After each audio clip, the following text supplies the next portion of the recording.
میں آج Mahmood Khan chief minister کے پی آپ کو خاص طور پہ آج مبارک دیتا ہوں، کیونکہ یہ جو آپ نے پارٹنرشپ کی کے پی نے ورلڈ بینک کے ساتھ اور نیسلے کے ساتھ، یہ اس پروجیکٹ کے لیے کی ہے جو میں بڑی دیر سے سمجھ رہا تھا کہ پاکستان میں اس طرح کا پروجیکٹ شروع کرنا چاہیے، کیونکہ ہماری بدقسمتی سے ہماری جو ٹورسٹ سائٹس ہیں، جو پرانی ٹورسٹ سائٹس تھیں، مثلا ناران، مری، نتھیا گلی، یہ جو پرانی سائٹس ہیں ان کے اوپر ہماری زندگی کے اندر ان میں ہم نے دیکھا کہ ان پلانڈ ٹورزم نے کتنا نقصان پہنچایا۔ مری کا میں پڑھ رہا تھا ایک انگریز کے گیزیٹیئر میں کہ 1890 میں وہ لکھتا ہے، 1890 میں مری کا، کہ یہاں آبادی بہت زیادہ بڑھتی جا رہی ہے 1890 میں، تو یہ جو سسٹین نہیں کر سکے گا علاقہ اس آبادی کو۔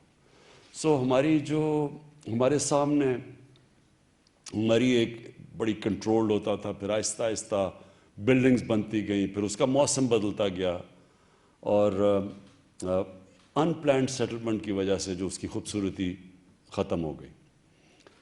ابھی بھی جو نتھیا گلی ہے وہ میں خاص طور پہ اعظم خان کو کریڈٹ دیتا ہوں کہ بچا لیا نتھیا گلی، اور ابھی بھی جو جی ڈی ہے اس نے پلاننگ کی ہوئی ہے، روک رہا ہے ان پلانڈ ڈیولپمنٹ۔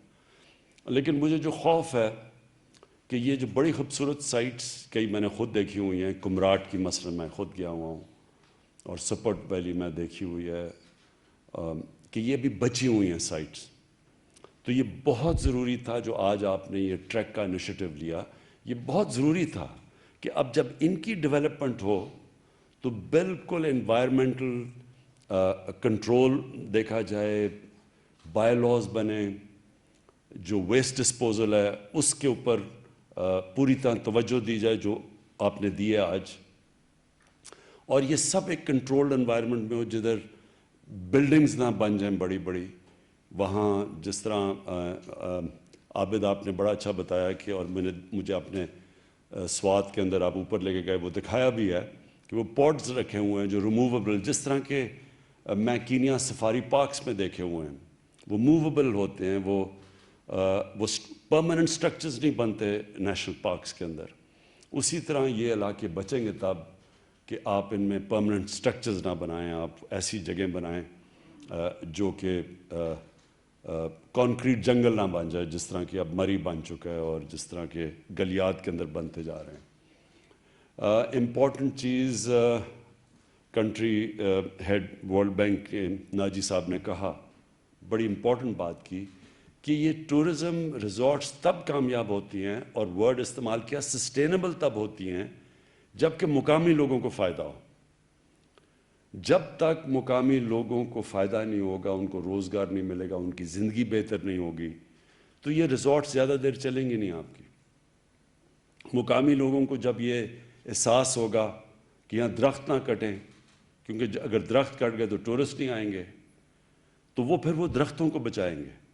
جس طرح کہ چترال کے اندر آئی بیکس کی پروٹیکشن کی گئی، ایک وقت پہ آئی بیکس کا جو پاپولیشن تھا وہ تقریباً ختم ہوتا جا رہا تھا، لیکن جب مقامی لوگوں کو کہا گیا کہ اگر آپ آئی بیکس بچائیں گے اور ان میں سے صرف چن کے ہر سال میں تھوڑوں سو کی ٹرافی ہنٹنگ کی جائے گی، اور پھر اس کا جو پیسہ ہوگا وہ کمیونٹی میں خرچ ہوگا، تو وہ اب آئی بیکس کی اتنی زیادہ آبادی ہو گئی کہ اب سڑک سے آپ کو نظر آتے ہیں کھڑے ہو کے، آپ آئی بیکس کو دیکھ سکتے ہیں۔ یہی ماڈل ساری جگہ ہمیں جو ٹورزم کے لیے ریزورٹس اب کھولیں، تو یہ سارا ماڈل ایسا ہونا چاہیے کہ جو مقامی لوگ ہیں وہ بینیفٹ کریں اس سے۔ تو وہ درخت اگر بچائیں گے، گندگی وہ نہیں ہونے دیں گے، وہ دریاؤں کو پلوٹ نہیں ہونے دیں گے، کیونکہ ان کو پتہ ہوگا کہ جتنی صفائی ہوگی اتنے زیادہ ٹورسٹ آئیں گے، اور اس سے علاقے بھی پرزرو ہو جائیں گے، اور پھر ہم جو سب سے بڑی چیز ہے کہ اپنے ملک میں لوگوں کو روزگار دے سکیں گے، خاص طور پہ ان علاقوں میں جدھر بڑا مشکل ہے۔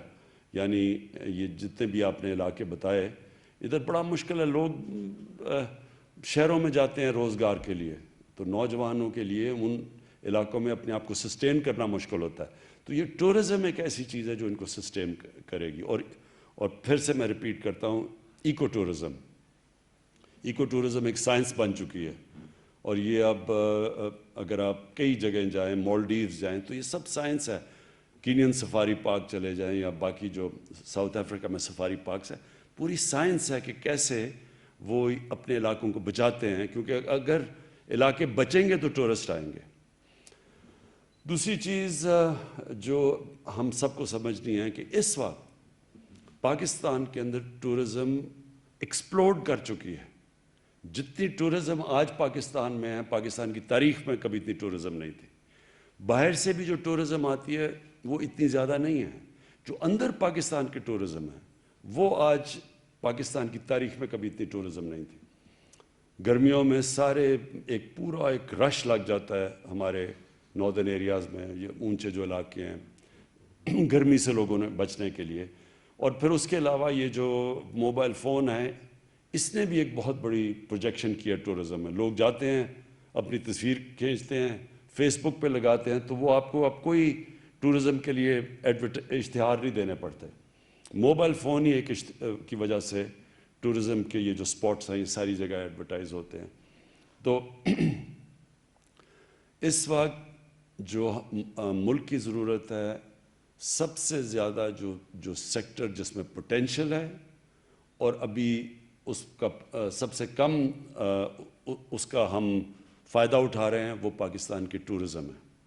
नंबर 1 है ये जो माउंटेन टूरिज़म है। शायद ही दुनिया में इस तरह के पहाड़ों जो कि पाकिस्तान में और अनडिस्कवर्ड हैं। अभी भी हमारे इलाके ऐसे हैं जिधर लोगों को कोई नहीं पता कि किस तरह की खूबसूरती है वहाँ, क्योंकि वो भी इलाके बचे हुए हैं। और ये जो आपने सड़कों का आज ऐलान किया आबिद, ये सड़कें जब बनेंगी तो इसलिए आपको ये बायलॉज और सब कुछ बनाना पड़ेगा उनको बचाने के लिए। जैसी सड़कें बनेंगी एकदम रश होगा इन इलाकों में, इसलिए आपको फ़ैसला करना पड़ेगा बैठ के, जब प्लानिंग कर रहे हैं आप, कि किधर तक आपने गाड़ियों को आने देना है, कौन सी जगह प्रोटेक्ट करनी है, गाड़ियाँ उसके आगे नहीं जा सकती। और ये जो केबल कार की आपने बात की कुमराट के अंदर, बहुत खूबसूरत इलाका है। और जो अभी एक और चीज़ पाकिस्तान में अभी बिल्कुल अनडिस्कवर्ड है, वो स्कीइंग है। पाकिस्तान में जिस क्वालिटी की स्कीइंग है वो शायद दुनिया में भी नहीं है। और जैसे जैसे ये टूरिज़म के अंदर ये रिज़ॉर्ट्स बनती जाएंगी, तो इसके अंदर जो स्कीइंग है, जो अभी तक बिल्कुल अनडिस्कवर्ड पोटेंशियल है, मुझे पूरा यकीन है कि सारी दुनिया से ये लोग यहाँ स्कीइंग करने आएंगे। स्विट्ज़रलैंड के अंदर असल में स्कीइंग की वजह से लोग जाते हैं वहाँ सर्दियों में, और स्कीइंग से सर्दियों में हर साल $80 अरब स्विट्ज़रलैंड कमाता है। $80 अरब। तो सोचो हमारी टोटल एक्सपोर्ट्स $25 अरब है, तो सिर्फ स्कीइंग से वो कमाते हैं। तो ये जो इलाका है सारा हमारा केपी का और जो नॉर्दर्न एरियाज़ हैं, ये स्विट्ज़रलैंड से दुगना एरिया है ये, और यहाँ स्कीइंग के लिए भी बहुत बड़ी बड़ी स्लोप्स है। तो ये जब आप ये जो शुरू कर रहे हैं आप इनको रिज़ॉर्ट्स को डेवलप करना, तो गर्मियों के अंदर यहाँ वैसे टूरिस्ट जाएंगे गर्मी से बचने के लिए, और सर्दियों के अंदर स्कीइंग के लिए ये सारी रिज़ॉर्ट्स आपकी डेवलप हो जाएंगी। तो जो अब होटल्स भी बनाने हैं, जब आप, क्योंकि आप इसकी पूरी इन इलाकों को प्रोटेक्ट करने के लिए आप पूरी फीजिबिलिटीज़ बनाएंगे। उन फीजिबिलिटी में होगा कि किस एरिया में किस किस्म की आपने होटल की इजाज़त देनी है, होटल की भी क्या स्पेसिफिकेशंस होनी है। जिस तरह वो स्विट्ज़रलैंड में शैलेज होते हैं उस तरह आप बनाएंगे। और ये जो अब एक नया पोटेंशियल पाकिस्तान का सामने आने लगा है। तो मैं आज ख़ास तौर पे आपको महमूद ख़ान आपको मुबारक देता हूँ कि केपी ने इसमें लीड ली है। पख्तूनख्वा सबसे पहले वो चीज़ें करनी शुरू की है जो अभी तक पाकिस्तान में कहीं नहीं हुई, क्योंकि आपने सबसे पहले रियलाइज़ किया कि इन एरियाज़ को प्रोटेक्ट करना है। इनकी जो आपने सारा वेस्ट डिस्पोजल का सारा जो प्लान बनाया हुआ है, और वर्ल्ड बैंक के साथ और नेस्ले के साथ मिलके, ये सबसे पहले आप इस एरिया में आए हैं। और मुझे यकीन है कि अब नॉर्दर्न एरियाज़ क्या उसके ऊपर भी पूरी कंसंट्रेशन करेंगे, क्योंकि आपने जो एक्सपीरियंस यहाँ से गेन करेंगे वो नॉर्दर्न एरियाज़ में भी लेके जाएंगे, क्योंकि वहाँ भी बहुत बड़ा अनडिस्कवर्ड पोटेंशियल है उसका। तो मैं फिर से आप सबको मुबारक देता हूँ, और मैं नेस्ले और वर्ल्ड बैंक को भी उनका शुक्रिया अदा करता हूँ।